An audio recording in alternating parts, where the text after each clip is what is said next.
By now you may have heard that for the first time in nearly 20 years, we are sending a sitting American president to the elite of the elites, the World Economic Forum in Davos, Switzerland. The last sitting U.S. president to go to Davos was Bill Clinton in the year 2000.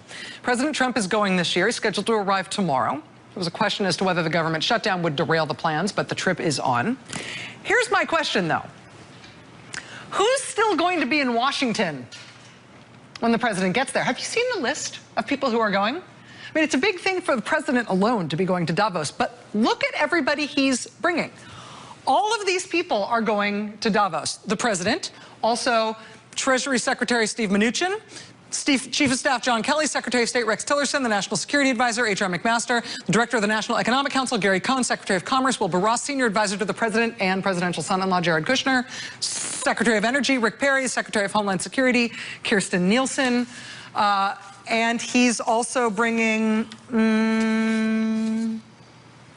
Secretary of Labor, Secretary of Transportation, U.S. Trade Representative, the Administrator of the U.S. Agency of International Development, the Director of the National Institutes of Health, the Commissioner of the FDA, the Assistant to the President for Homeland Security and Counterterrorism, and the Director of Strategic Initiatives at the White House. Plus the President, and that's just the ones we know about.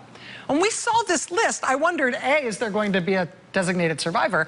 But I also wondered if, like, Hope Hicks is going to be going, or Ivanka Trump, or Stephen Miller. We asked the White House about that tonight, and they told us this, quote, "We did not list all staff traveling, but simply said staff. There are several staffers traveling who are not on that list." So, it's not just it. There's even more than that who are going. I mean, Davos hosts this event every year. There's lots of protesters usually. When you have that many world leaders in one place, that is inevitable. This year, the protesters seem particularly inspired. Trump takes the fun out of fondue. That's outside. Inside, it's a different story. Inside the World Economic Forum, the president will be walking into rooms full of folks who will not be fazed by the 6 feet of snow they just got in Davos. In particular, he's going to be greeted by a lot of Russians. Lots and lots and lots of high-profile Russians, and particularly high-profile Russians from the finance sector, are going to be at Davos this year. Executives from VEB Bank, the bank that met with Jared Kushner during the transition that he didn't disclose.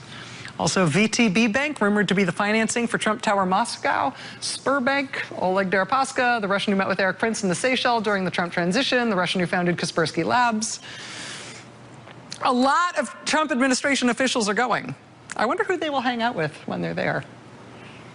That does it for us tonight. We will see you again tomorrow. Now it's time for The Last Word with Lawrence O'Donnell. Good evening, Lawrence. Good evening.